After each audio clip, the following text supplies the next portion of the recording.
పల్నాడు జిల్లాలో కూటమి ప్రభుత్వం వచ్చిన తొలిసారి కడపలో 27, 3 రోజులు మహానాడు కార్యక్రమం ఏర్పాటు చేశారు.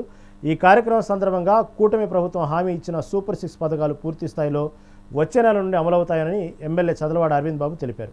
మహానాడు కార్యక్రమం సందర్భంగా నరసరావుపేట ఎమ్మెల్యే చదలవాడ అరవింద్ బాబుతో మా పల్నాడు జిల్లా స్వామి ఫేస్ టు ఫేస్. ప్రభుత్వం అధికారం వచ్చిన సంవత్సరానికి అయితే తొలిసారి అయితే కడపలో రాష్ట్ర మహానాడు కార్యక్రమం అయితే ఏర్పాటు చేయడం జరిగింది. మహానాడు సంబంధించి మనతో మాట్లాడడానికి నరసరావుపేట ఎమ్మెల్యే చదలవాడ అరవింద్ బాబు అయితే ఉన్నారు. సార్ చెప్పండి, కూటమి ప్రభుత్వం అధికారం వచ్చినాక తొలిసారి కడపలో మహానాడు అయితే ఏర్పాటు చేశారు. ఈ మహానాడుకు సంబంధించి ఎలాంటి అంశాల మీద మాట్లాడతారో ఇలా తిట్టి మరి ఏదైతే ఉమ్మడి కుటుంబం ఏర్పడిన తర్వాత నారా చంద్రబాబు నాయుడు గారు మళ్ళీ 4వసారి ముఖ్యమంత్రి అయినందుకు, అదేవిధంగా పవన్ కళ్యాణ్ గారు డిప్యూటీ సీఎంగా అయినందుకు అందరూ కూడా ఆంధ్ర రాష్ట్ర ప్రజలందరూ కూడా సంతోషంగా ఉన్నారు. శాంతియుతంగా ఉన్నాం, సుఖశాంతులతో ఉన్నాము. అందరూ కూడా ఎంతో ఉత్సాహంగా తృప్తిగా ఇవాళ పరిపాలన సాగిస్తున్నందుకు చాలా సంతోషంగా ఉన్నారు. ఇటువంటి కార్యక్రమంలో మరి తెలుగుదేశం పార్టీ మహానాడు ఎన్టీ రామారావు గారిని స్మరించుకుంటూ తెలుగుదేశం పార్టీ ఆవిర్భావం నుంచి ఎవరైతే పార్టీ నాయకులు పనిచేశారో, ఎవరైతే పార్టీకి మరి అండగా ఉండి ఇప్పటిదాకా పార్టీని నడిపించారో, అదేవిధంగా ఎంతోమంది మహానుభావులు పార్టీలో ఉండి అసూలు బాసారు, వాళ్ళందరూ కూడా స్మరించుకోవడానికి మహానాడు పెట్టడం జరిగింది. అదేవిధంగా ఇదే మహానాడులో ఏదైతే చంద్రబాబు నాయుడు గారు ఎలక్షన్ టైంలో ఇచ్చిన హామీలన్నీ నెరవేర్చడానికి వాళ్ళు సిద్ధంగా ఉన్నారు. ఇటువంటి కార్యక్రమంలో ఇంతకుముందు గత ప్రభుత్వంలో ఉన్న జగన్మోహన్ రెడ్డి గారు 2,000 రూపాయల పెన్షన్ని 3,000 చేయడానికి 5 ఏళ్ళు పట్టింది. కానీ చంద్రబాబు నాయుడు గారు ఒక్క రోజులోనే 3,000 రూపాయల పెన్షన్ 4,000 చేయడం జరిగింది, ఎన్టీఆర్ భరోసా పెన్షన్ని. అదేవిధంగా ఇవాళ వికలాంగుల పెన్షన్ని 3,000 రూపాయలు 4,000 కూడా చేయడం జరిగింది. అదేవిధంగా ఈ మహానాడులో ఇచ్చిన హామీలను నెరవేర్చుకోవడానికి తల్లికి వందనం కానీ, విద్యా దీవెన ఇవన్నీ కూడా ఇవ్వడానికి చంద్రబాబు నాయుడు గారు సిద్ధంగా ఉన్నారు. అదేవిధంగా రైతులకి పెట్టుబడిగా మరి తొలకరలో డబ్బులు ఇవ్వడానికి కూడా 20,000 రూపాయలు పెట్టుబడి ఇవ్వడానికి కూడా సిద్ధంగా ఉన్నారు.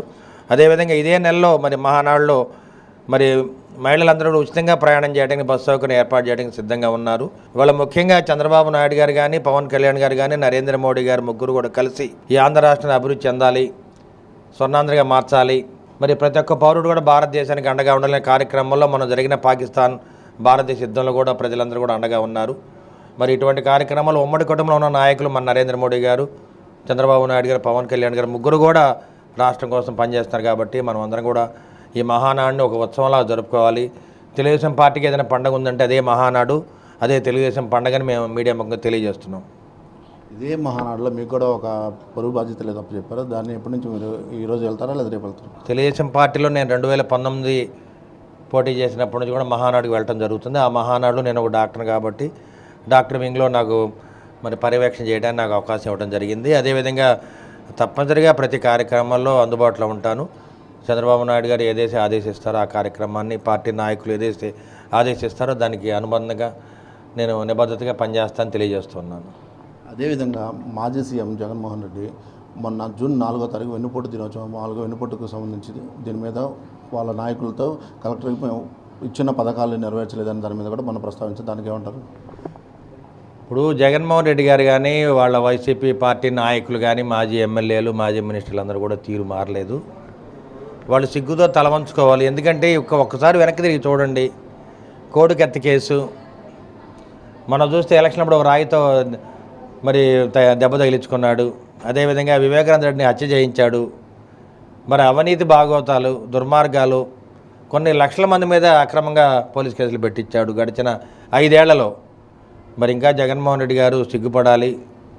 జగన్మోహన్ రెడ్డి గారు ఒకటే నేను హెచ్చరిస్తున్నాను, నువ్వు ఎప్పటికీ ఆంధ్ర రాష్ట్రానికి ముఖ్యమంత్రి కాలేవు, మీ పార్టీ ఎప్పటికీ అధికారంలో రాదు.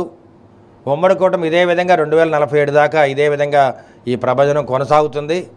ఉమ్మడి కూటమిలో ఉన్న నాయకులు, కార్యకర్తలు, ఎమ్మెల్యేలు, ఎమ్మెల్సీలు అందరూ కూడా ఒక నీతి నిజాయితీ నిబద్ధతో పనిచేస్తామని చెప్పి మేమందరం కూడా చంద్రబాబు నాయుడు గారికి ప్రతిజ్ఞ చేయడం జరిగింది. ఇదే విధంగా మా నాయకుడు కూడా నారా చంద్రబాబు నాయుడు గారు, నారా లోకేష్ బాబు గారు, అదేవిధంగా పవన్ కళ్యాణ్ గారు అందరూ కూడా ఓ నీతి నిజాయితీ నిబద్ధత కలిగిన మనుషులు. ఈ రాష్ట్రాన్ని బాగు చేయడానికి ఒక సేవియర్ లాగా వచ్చిన వీళ్ళందరూ కూడా మేము కాపాడుకునే బాధ్యత ప్రజలు తీసుకున్నారు. కాబట్టి మరి జగన్మోహన్ రెడ్డి వాళ్ళ వైసీపీ నాయకులు తెలుసుకోవాలి, ఇప్పటికైనా తీరు మారాలి మీది. ఈ రాష్ట్రం అభివృద్ధి భాగంలో మీరు కూడా పాలు పంచుకోవడానికి సిద్ధంగా ఉండండి. మేము ఒకటే పిలుపునిస్తున్నాము, ఈ కులాలు, మతాలు, రాజకీయాలకు అతీతంగా టీడీపీ, జనసేన, బీజేపీ కాదు, వైసీపీ నాయకులు, కార్యకర్తలు మాతో భాగం పంచుకోండి. రాష్ట్రం అభివృద్ధిలో మీరు కూడా భాగం పంచుకొని ఒక స్వచ్ఛమైన ఆంధ్రప్రదేశ్ ప్రజల్లాగా మీరు బయటికి రావాలని చెప్పి మేము తెలియజేస్తున్నాం. ఇది కూటమి ప్రభుత్వం వచ్చిన తొలి మహానాడుగా అయితే ఈ మహానాడు కార్యక్రమంలో కూటమి ప్రభుత్వం ఏవైతే హామీలు ఇచ్చినాయో ప్రతి హామీ కూడా నెరవేర్చడానికి చంద్రబాబు గారు అయితే సిద్ధంగా ఉన్నారు. అటు పవన్ కళ్యాణ్ ఇటు చంద్రబాబు గారు అయితే వాటి ఇచ్చిన పథకాలను సర్వం మాట్లాడుకొని వాటన్నిటికీ వచ్చే నెలలో అమలు పరుస్తారని అమలవుతాయని కూడా నసరాపేట ఎమ్మెల్యే అరవింద్ బాబు అయితే చెబుతున్నారు. కెమెరా వసంత స్వామి మెగానైన్ పల్నాడు జిల్లా.